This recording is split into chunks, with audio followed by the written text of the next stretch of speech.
Assalamualaikum warahmatullahi wabarakatuh. Waalaikumsalam. Waalaikumsalam warahmatullahi wabarakatuh.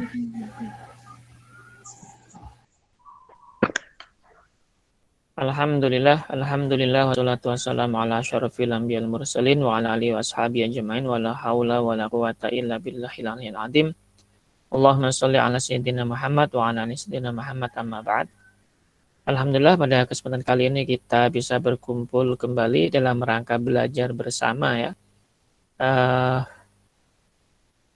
Balaghah atau di antara ilmu bahasa Arab. Mudah-mudahan apa yang kita pelajari semuanya bermanfaat bagi kita semuanya dan khususnya bagi kalian dan orang-orang yang ingin mempelajari ilmu bahasa lebih dalam lagi.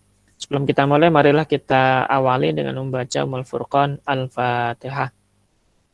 Alhamdulillah.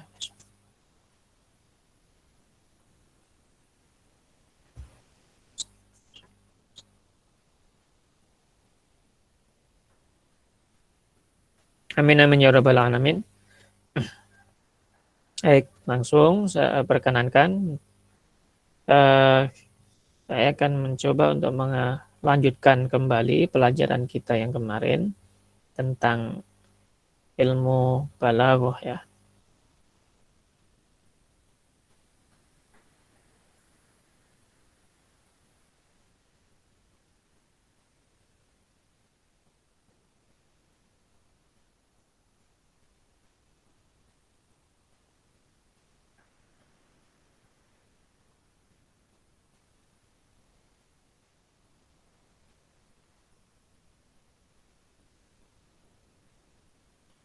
Oke. Kelihatan ya? Ya Ustaz. Baik. Balaghah itu bagaimana kita bicarakan pada pertemuan yang lalu merupakan ilmu yang mempelajari tentang ungkapan dan maknanya yang sesuaikan dengan kondisi dan situasi dari mana ungkapan itu diucapkan ya. Sedangkan dalam bidang balaghah sendiri itu ada 3 sub bidang ilmu. Yang pertama adalah ilmu ma'ani, yang kedua adalah ilmu bayan, yang terakhir adalah ilmu badi'. Ini terjemah secara Arabnya. Nanti akan saya jelaskan juga tentang bagaimana memahami secara Indonesia. Kita langsungkan saja. Sudah kita jelaskan tentang 3 ini ya.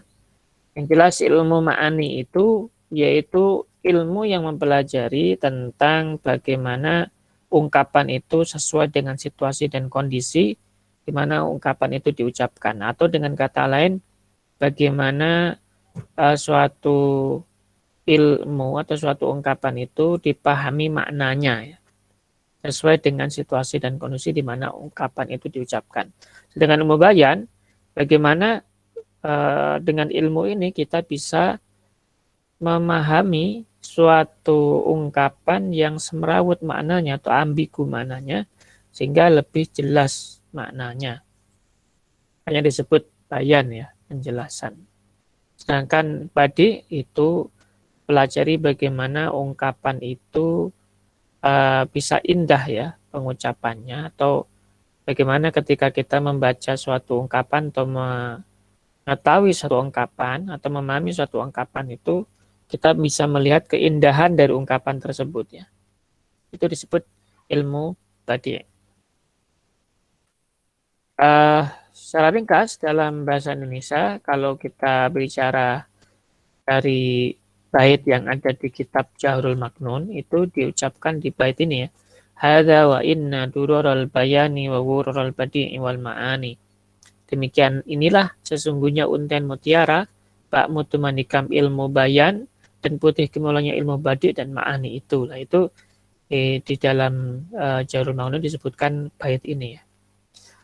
Apa itu ilmu bayan? Tadi sudah saya ucapkan, sudah saya terangkan. Mungkin saya ucapannya agak cepat, nggak apa-apa.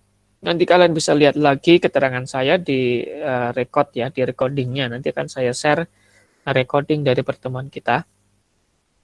Bayan adalah bagaimana ilmu ini menjaga dari kesemerawutan pengertian. Artinya bagaimana ungkapan yang semerawut maknanya, tidak jelas maknanya bisa kita pahami dengan jelas. Dengan badi itu bagaimana ungkapan ini itu ilmu ini itu bisa kita gunakan untuk mengatur susunan kalimat agar tampak indah, baik dan benar. Jadi biar ungkapannya itu makin indah gitu. Sedangkan ma'ani itu untuk menjaga dari berbagai macam kesalahan dalam pemahaman. Jadi agar pemahamannya itu tidak salah, tidak gagal paham, tidak salah paham, dan tidak gagal fokus. Atau dengan kata lain tidak salah server ya, bahasa kalian itu, bahasa yang baru ya. Nah, saya baru tahu di kelas ini ada salah server ya. Ya semacam itu. Kemudian eh, untuk pertama kali nanti kita akan belajar ilmu ma'ani. Karena tidak mungkin mempelajari ketiga ilmu ini dalam waktu 1 tahun ya. Saya sendiri dulu belajar 3 ilmu ini 3 tahun. Gitu. Ilmu bayan setahun, ilmu badi setahun, ilmu ma'ani setahun. Sedangkan kalian harus dituntut untuk belajar ilmu ini itu dalam waktu 1 tahun. Jadi nggak mungkin semua keilmuan ini kita pelajari. Paling tidak salah satunya yaitu ilmu ma'ani. Itu berarti ilmu awal ya. Biasanya urutannya itu ilmu ma'ani, kemudian ilmu bayan, kemudian ilmu badi biasanya. Ilmu badi yang sifatnya indah-indah itu baru terakhir. Tapi biasanya biar nggak salah paham dulu kita pakai ilmu ma'ani. Nah, jadi belajar dalam ilmu ma'ani apa? Nanti kita akan bicarakan juga. Namun sementara sebelum kita bicara tentang ilmu ma'ani, pada hari ini kita akan bicara tentang fasohah. Ya. Tentang apa? Fasohah. Tuh, kok macet?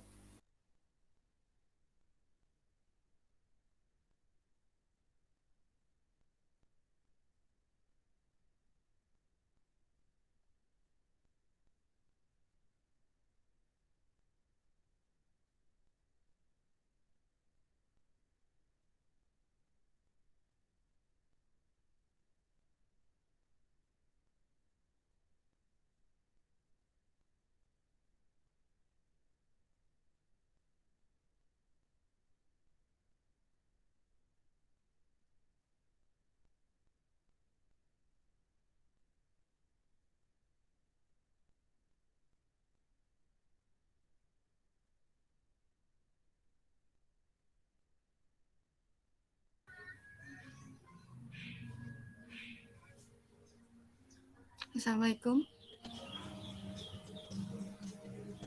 Baik keluar dah. Kayak Direkam aja aneh. Oh, rekam dong.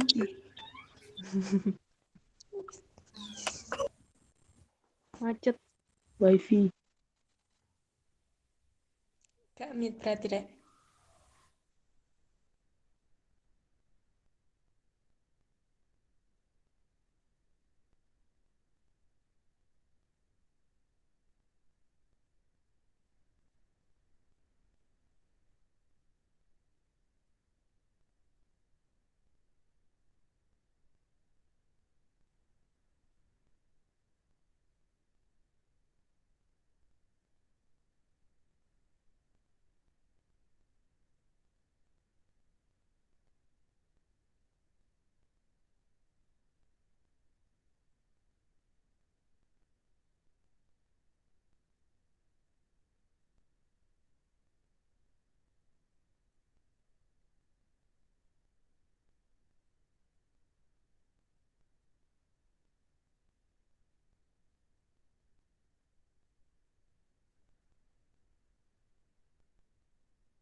Ulil, gak WA bapak itu.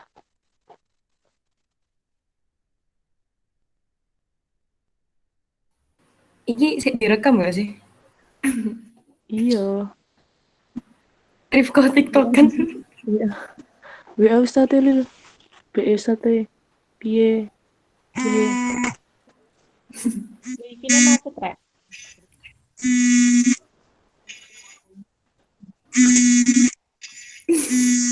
Sampai ini sampai ini.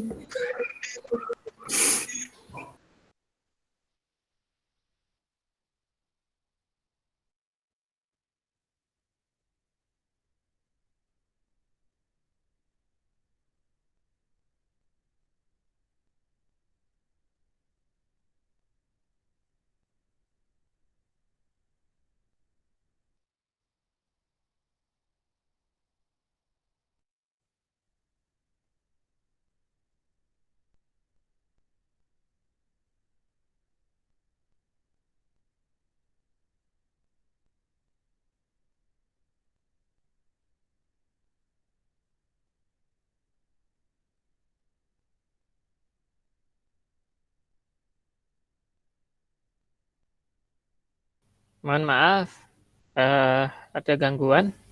Loh,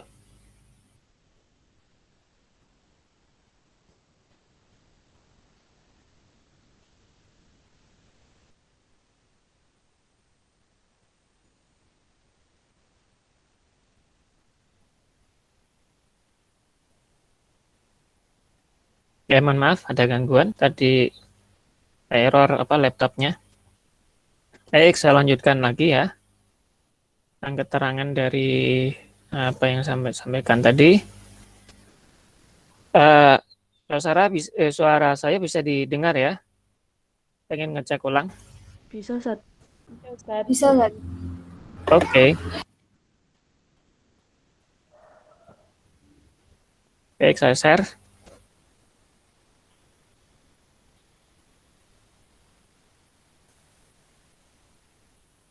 Mudah-mudahan nggak macet lagi. Baik.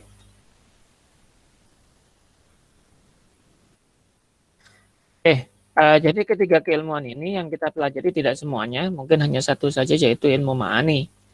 Yaitu ilmu yang menjaga dari berbagai macam kesalahan dalam pemahaman atau biar kita nggak gagal paham atau salah paham. Oke. Nah, sebentar saya cek ulang. Oke, baik. Sedangkan dalam ilmu ma'ani ini yang kita pelajari nanti ada lumayan ya, tapi kita nggak pelajari juga semuanya, nanti secukupnya saja. Namun sebelum belajar ilmu ma'ani, kita belajar dulu tentang fasohah. Nah, ini sebagai muqaddimah ya, atau sebagai pendahuluan kita bicara tentang fasohah dulu. Apa itu fasohah? Fasohah dalam bahasa Arab itu seperti yang saya terangkan kemarin, itu maknanya adalah kefasihan ya. Tapi dalam bahasa Arab bukan diartikan kefasihan secara yang kalian pahami dalam ilmu tajwid, tidak. Tapi dari segi bahasa sendiri, fasohah itu diartikan sebagai bayan menzuhur atau jelas dan juga luhur tampak. Berarti fasohah itu kejelasan dan ketampaan. Artinya sesuatu yang jelas dan tampak, gamblang gitu ya. Atau kata lainnya disebut juga ifsah. Ifsah juga dari kata fasohah. Ifsah artinya idhar, artinya juga taubih, artinya juga ibanah. Yang artinya juga sama, ketiganya itu bermakna menjelaskan atau menampakkan atau memaparkan. Ya, agar ungkapan itu jelas dan gamblang gitu ya. Oke. Sedangkan dalam segi istilah atau etimologi, fasohah itu berarti suatu ungkapan tentang lafaz-lafaz yang jelas serta dapat menghantarkan kepada pemahaman dan diketahui penggunaannya oleh para penulis atau sastrawan dan penyair Arab. Dengan kata lain, yang kita bicarakan dalam fasohah ini adalah ungkapan-ungkapan yang jelas, yang gamblang, yang bisa dipahami, atau yang bisa dimengerti oleh orang Arab. Artinya adalah fasohah itu adalah yang baku gitu lah. Ungkapan yang baku. atau ya kebakuan ya, dalam kata lainnya itu kebakuan dalam bahasa Indonesia ya. Di agar ungkapan yang diomongkan itu baku menurut orang Arab. Ya. Jenis-jenisnya itu ada beberapa. Yang pertama fashatul mufrad, yang kedua fashatul murakkab, yang terakhir adalah fashatul mutakalim. Fashatul mufrad itu adalah kefasihan kata ya. Kata dianggap fasih ketika dia terbebas dari beberapa syarat yang nanti akan saya sebutkan. Kemudian fashatul murakkab juga dianggap sebagai kefasihan kalimat. Jadi kalimat dianggap fasih. Jadi kalau tadi kata digabung jadi satu menjadi kalimat. Jadi itu disebut kefasihannya disebut fashatul murakkab atau fashatul kalam ya. Kemudian yang terakhir fashatul mutakalim atau kefasihan sang pembicara. Itu seorang pembicara dianggap fasih ketika dia memenuhi syarat-syaratnya. Sedangkan kefasihan kata itu apa? Ya, nanti akan saya terangkan secara sekilas. Kalau di sini saya sebutkan dia kata tersebut terbebas dari tanafurul huruf atau ghorobatul istimal atau mukhalafatul qiyas atau karohafis sama. Apa itu tanafurul huruf? Itu adalah diartikan dengan huruf-huruf yang berat. Saya agak cepatkan, nggak apa-apa. Nanti saya ulang lagi di penjelasan berikutnya. Ghorobatul istimal itu adalah makna yang sulit. Sedangkan mukhalafatul qiyas itu adalah tidak atau menyalahi kaidah shorof. Jadi kata itu nggak boleh menyalahi kaidah shorof. Kalau menyalahi berarti tidak baku. Yang karohafis sama itu dibenci pendengaran. Artinya harus disukai. Kata ini kalau tidak disukai berarti kata ini tidak baku. Contohnya kata-kata yang tidak disuka kalau kalian bicara dalam bahasa tertentu dan orang tidak suka dengar kata itu, maka kata itu tidak baku gitu. Oke, saya lanjutkan. Secara ringkas, fashatul mufrad yaitu kata dianggap fasih atau kefasihan kata itu terjadi ketika kata tersebut terbebas salamatuhu atau terbebas atau selamat dari beberapa hal berikut. Yang pertama, tanafurul huruf, pengucapan huruf yang berat. Yang kedua, terbebas dari makna yang sulit atau ghorobatul istimal ya. Ghorobatul istimal ya. Kemudian terbebas dari menyalahi kaidah shorof. Ingat, ini kata ya. Kalau kata berarti shorof. Karena shorof itu kan ilmu yang mempelajari di dalamnya bagaimana pembentukan kata ya. Atau pergantian dari satu kata ke kata yang lainnya. Maka untuk memahami struktur kata kita pahamnya di shorof. Untuk itu kata dianggap salah ketika dia tidak tidak sesuai atau tidak tidak sama atau tidak sesuai dengan kaidah shorof. Maka kata itu dianggap dia itu tidak fasih, tidak baku. Kemudian yang terakhir adalah terbebas dari hal yang tidak disukai pendengaran. Sebenarnya ini juga hampir sama ya dengan pengucapan huruf berat ya. Biasanya yang tidak disukai pendengaran itu kata-kata yang di dalamnya ada huruf-huruf yang berat. Loh, contohnya yang huruf berat bagaimana Ustadz? Contohnya sebagaimana berikut ini. Tanafurul huruf atau diantara contoh dari kata yang di dalamnya ada huruf-huruf yang berat itu adalah, coba kira-kira di antara kalimat ini mana kata-kata yang dianggap sebagai tidak baku. Saya tidak mengerti artinya, nggak masalah. Yang penting kalian kalau dengar atau membaca kata ini kalian nggak suka atau kalian tuh menganggap kalimatnya atau kata-katanya itu susah diucapkan. Kira-kira yang mana yang susah diucapkan?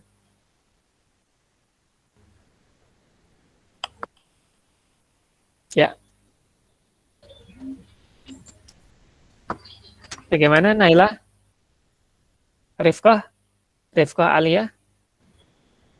Al-Hu'a. Oh ya, pinter. Jelas. Ya, bagus. Benar. Al-Hu'a. Tetapi kamu mengucapkannya pakai makharijul huruf ya nggak apa-apa. Kalau dalam bahasa Arab itu mengucapkan ini aja susah itu. Nah, susah itu. Sampai nanti keluar lendir dalam tenggorokan kita kalau mengucapkan ini. Maka kata ini dianggap tidak baku. Kenapa? Ada hak, ada ain, ada kho, ada ain. Ini bertemu jadi satu dalam satu kata. Itu susah diucapkan. Maka kata ini tidak baku. Lah, kho sendiri artinya adalah rumput ya. Itu pun jarang digunakan oleh orang Arab. Jadi orang Arab pun nggak paham kata ini. Apalagi kita gitu loh. Nah, taraktu naqati tar'al hu'hu. Kubiarkan untaku yang sedang makan rumput. Ya. Kata-katanya adalah simpel ya. Tapi kalau ada kata yang nggak baku ini susah juga. Dianggap aja nggak baku juga ini kalimatnya. Nah, jadi kata ini, ho ini tidak baku karena ada huruf yang susah diucapkan. Ya, tanafurul huruf itu berarti huruf-huruf yang susah diucapkan. Ya, yaitu ha, ain, ho, ain bertemu jadi satu itu susah diucapkan, maka kata ini tidak baku. Oke, contoh berikutnya. Dari ungkapan numeril qais ini, dalam mensifati atau mengekspresikan, menggambarkan rambut dari anak gadis pamannya. Berarti siapa ya anak gadis paman itu ya? Mungkin seseorang yang disukai. Ya. Anak tetangga. Itu tetangga itu kita anggap paman. Walaupun nggak sedarah ya. Ya. Coba. Qodairuhu mustasyiratun ilal ula tudhillul qasa fi muthanna wa mursal. Kira-kira di antara kata-kata ini mana yang kata yang tidak baku? Kira-kira. Ulil kawakib. Mustaziratin. Iya. Ya, benar sekali. Mustasyirat itu tidak baku.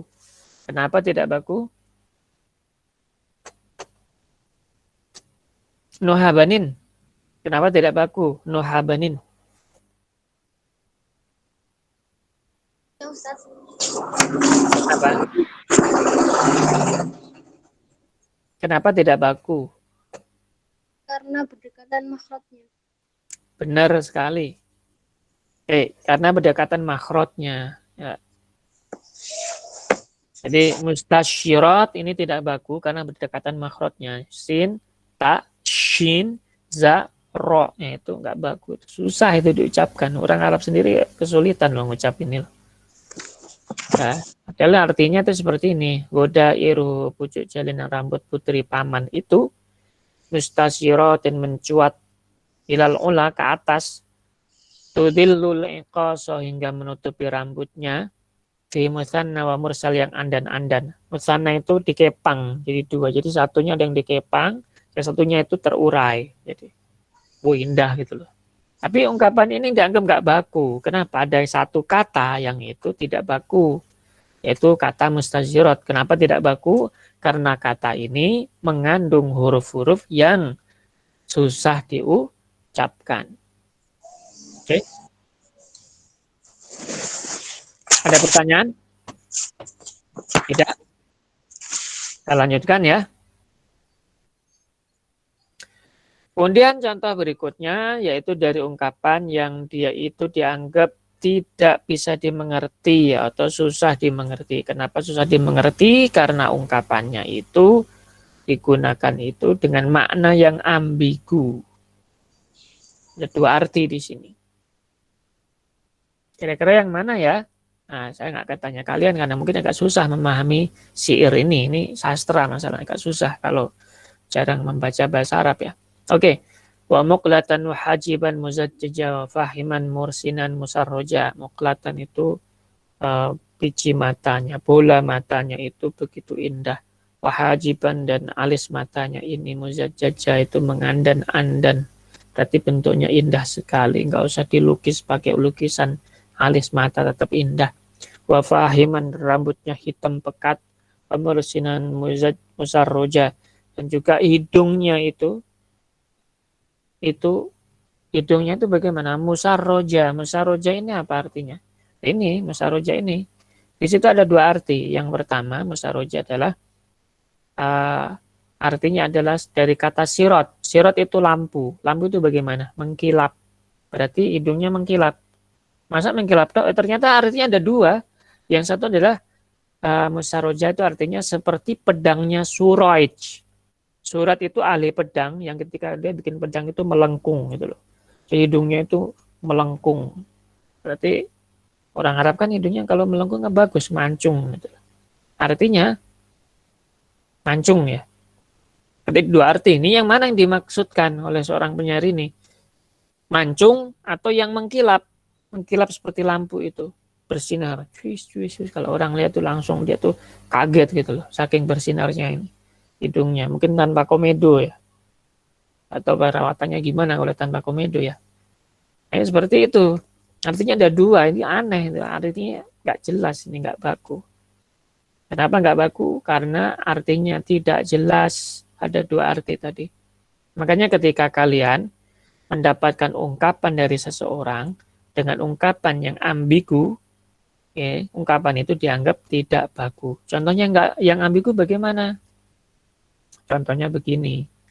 Umpamanya ya nanti ada seseorang yang dia itu mungkin memberi suatu ungkapan kepada kalian. Contohnya apa? Contohnya mungkin kepada Syarifah mungkin ya. Syarifah ada? Kepada Syarifah mungkin. Dia di Syarifah ada enggak ini? Kok enggak ada suara ya? Halo Syarifah? Nah, umpamanya ya, ada seseorang mengucapkan suatu ungkapan kepada Syarifah ya. Ungkapannya gini. Engkau bagikan bulan purnama. Coba. Bayangkan ya. Ungkapan ini ucapan kepada dia, Syarifah umpamanya. Saya nggak tahu Syarifah ada apa enggak. Yang jelas seperti itu. Karena nggak ada suaranya, nggak ada gambarnya, jadi saya anggap dia mungkin ada di tempat lain yang nggak jelas ya. Tapi seperti ini umpamanya ada seseorang mengucapkan ungkapan ini kepada dia, kepada Syarifah itu. Engkau bagikan bulan purnama. Coba, kira-kira ungkapan ini bagaimana? Oh, indah Ustaz, saya dipuji. Belum tentu loh ya. Karena bulan purnama, bulan itu ada dua arti. Kalau dari jauh indah, iya. Tapi kalau dari dekat, sebagai teropong juga bagaimana? Bagaimana, Nabila? Bolong-bolong. Bolong-bolong bener. Berarti artinya justru kebalikannya. Itu ambigu kan? Makanya jangan mudah percaya dulu kalau ada orang ngomong kepada kalian seperti itu. Gitu. Jadi jangan belajar balaghah ini, kalian nggak akan mudah dikibuli, dibohongin, di PHP-in nggak mudah, digombalin nggak mudah. Gitu. Nah itu agak penting ilmu ini. Oke, jadi musyarat tadi itu dua arti itu, maka jadi nggak jelas maknanya ambigu gitu. Oke, berikutnya contoh ghorobatul istimal berikutnya. Ada satu kata yang susah dipahami yaitu malakum takakatum alayya katakakuikum ala dijinnatin franki'u. Malakum takakatum alayya katakakuikum ala dijinnatin franki'u. Coba antara kata-kata ini mana yang menurut kalian itu tidak baku? Semuanya Ustadz karena tidak bisa dipahami gitu.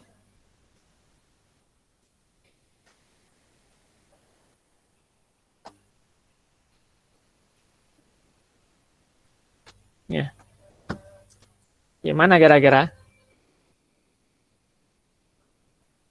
Sarina? Kira-kira yang mana?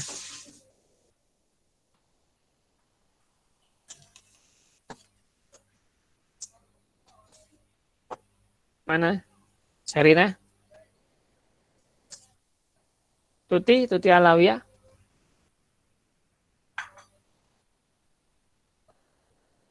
Sarina nggak menjawab. Tuti Alawiyah. Kira-kira yang nggak baku yang mana ya? Yang takatum. Oke, benar. 100. Yang takakatum, benar. Pokoknya takakatum itu semuanya nggak baku. Kenapa? Karena kata takakatum ini dianggap dia itu tidak atau jarang digunakan oleh orang Arab. Jarang digunakan oleh orang Arab. Ya. Apa kata takakatum jarang digunakan oleh orang Arab? Ya, karena memang mereka nggak biasa pakai kata ini, sehingga karena nggak biasa pakai kata ini tidak bisa dimengerti. Dan itu kata ini karena tidak bisa dimengerti ya, karena jarang digunakan itu tadi ya. itu maka kata ini dianggap tidak baku. Takakatum itu artinya adalah ijtama'tum atau berkumpul. Jadi malakum takakatum malaya. Kenapa kalian berkumpul di sekelilingku? Kata ikum ala dijinnatin. Seperti kalian berkumpul di sekeliling orang gila saja. Ifrongkiu anni. Pergi kalian dariku. Jadi ada dua kata ini. Takakatum, kata ku ikum ini juga nggak baku. Ifrongkiu anni. Lah ifrongki ini juga nggak baku. Karena ifrongki ini jarang digunakan oleh orang Arab. Artinya ifrongki itu insorif, pergi, ya.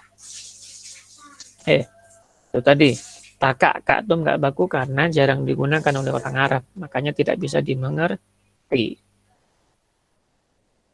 Oh ya, jaringannya Syarifah kurang bagus, oke nggak apa-apa. Nanti akan saya share kok rekamannya. Jadi, tenang saja, nanti bisa dilihat di Google Classroom. Saya akan share rekaman untuk pembelajaran kita hari ini. Oke.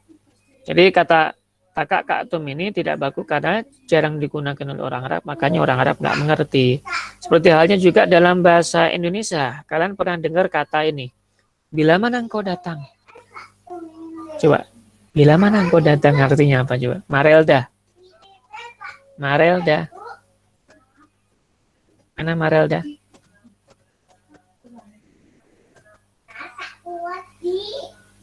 Marelda. Nggak ada. Revalina Estemat. Revalina Setia ya. Revalina. Iya Ustaz. Bagaimana?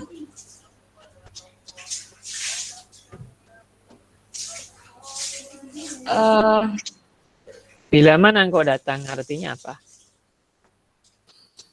Jika kamu datang. Hah? Jika kamu datang. Aneh.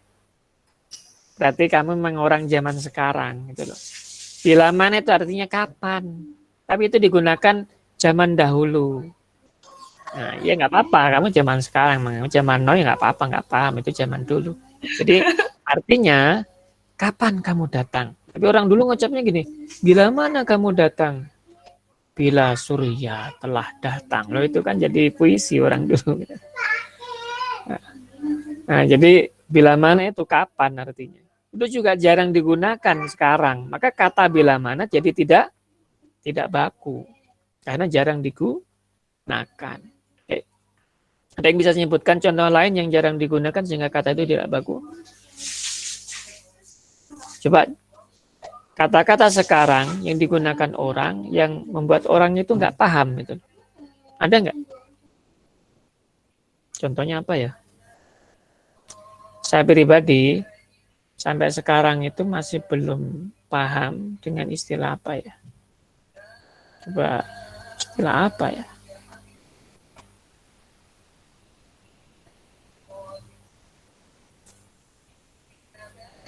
Mager. Major ya. Mager itu masih istilah umum sebenarnya ya. Tapi ini nggak baku. Nggak baku kalau dulu saya ketika mendengar kata ini nggak paham artinya apa. Nah itu nggak baku. Tapi setelah paham jadi baku. Walaupun sekarang pun tidak dianggap juga dalam KBBI juga nggak dimasukkan. Itu juga nggak baku juga karena ungkapan ini termasuk ungkapan yang tidak sesuai kaidah gitu. Kaidah sorof dalam bahasa Indonesia atau kaidah morfologi ya. Maka mager itu juga nggak jelas artinya dulu itu ketika kita bicara kata ini. Sekarang mungkin jadi ungkapan yang baku biasa orang pahami. Seperti kita di sini sekarang kan dalam masa pandemi ini mager. Apalagi suruh belajar kayak gini, mager. Kenapa mau belajar? Waduh, harusnya enak tidur ya pagi hari ya. Kalau nggak gitu enak main apa gitu atau enak masak-masak bagi yang hobinya masak atau hobinya liatin ibunya masak juga kayak gitu atau liatin dan sebagainya itu kan lebih enak begitu mungkin ya nggak apa-apa ya itu juga termasuk di antara kata-kata yang tidak baku yaitu kata-kata yang jarang digunakan sehingga orang tidak mengerti. Contoh yang lainnya apa ya?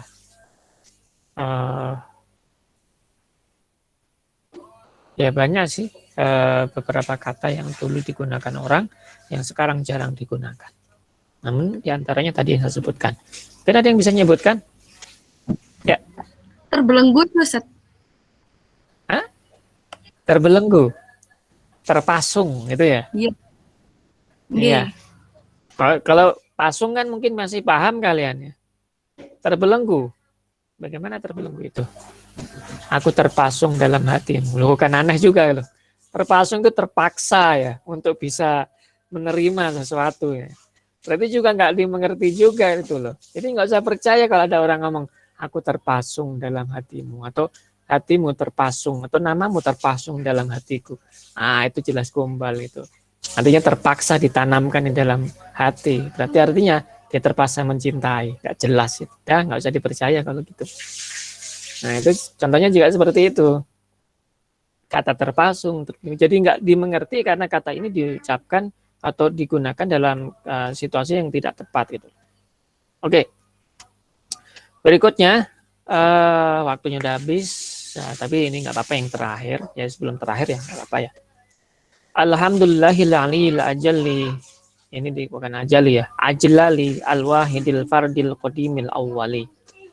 Nah, di antara ungkapan ini ada satu kata yang itu tidak tepat atau tidak baku. Kenapa tidak baku?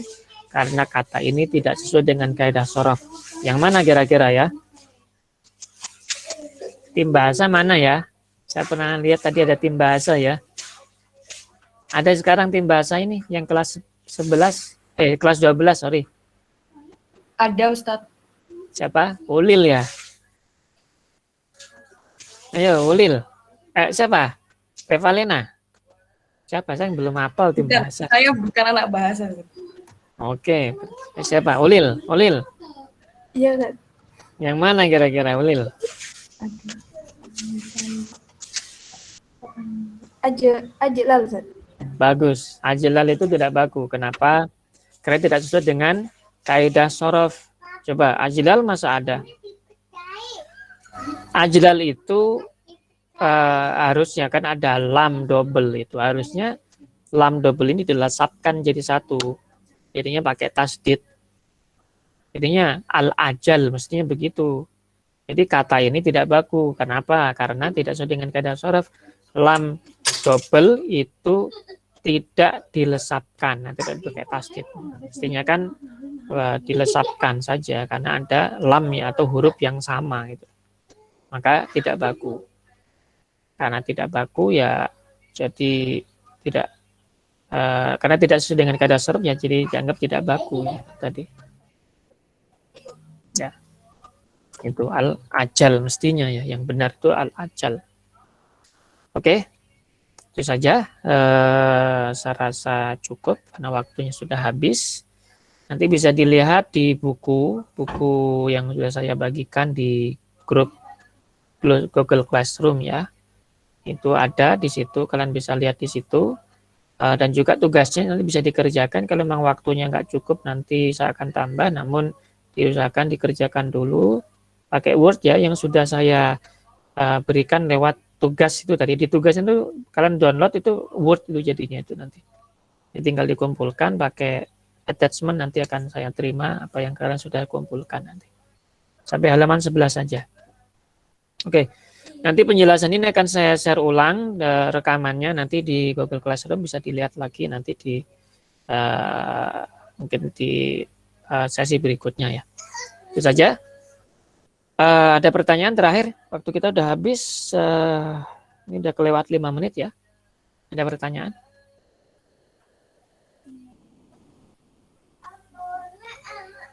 Zawa Cindo. Cindo itu singkatannya apa ya? Atau bukan singkatan Cindo itu? Bukan, Ustaz. Karena ada istilah di beberapa tempat tuh Cindo tuh Cina Indonesia gitu. Enggak ya? Cindo itu mungkin cinta yang diidolakan. Nah. Enggak ya, enggak ngerti ya artinya apa Cindo, enggak tahu. Bahasa Lampung. Oh, iya. Apa artinya? Saya ingin tahu nih belajar bahasa Lampung juga nih. Cantik. Oh iya. Cindai gitu ya. cantik gitu ya. Oke. Oke, ada yang mau ditanyakan?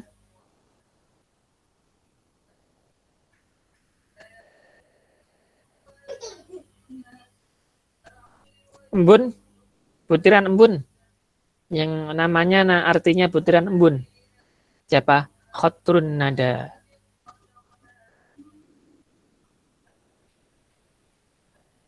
Nggak ada Ustadz. Nggak ada, oke. Kalau nggak ada sudah cukup ya. Nanti bisa dikerjakan, bisa dipahami, bisa dilihat nanti di grup rekaman ini. Dan nanti bisa juga kalian melanjutkan dengan mengerjakan tugas yang sudah saya tugaskan. Kurang lebihnya saya mohon maaf. Walafu minkum, wallahu muwaffiq ila aqwamit thoriq. Nakhtatimil hamdalah, alhamdulillahirabbil alamin. Mudah-mudahan tetap sehat, tetap ceria, tetap selalu diberi keamanan dan perlindungan oleh Allah. Kalian diberi kesehatan, keluarga kalian diberi kesehatan, semuanya diberi keberkahan. Walafu minkum, wallahu muwaffiq ila aqwamit thoriq. Wassalamualaikum warahmatullahi wabarakatuh. Waalaikumsalam. Waalaikumsalam.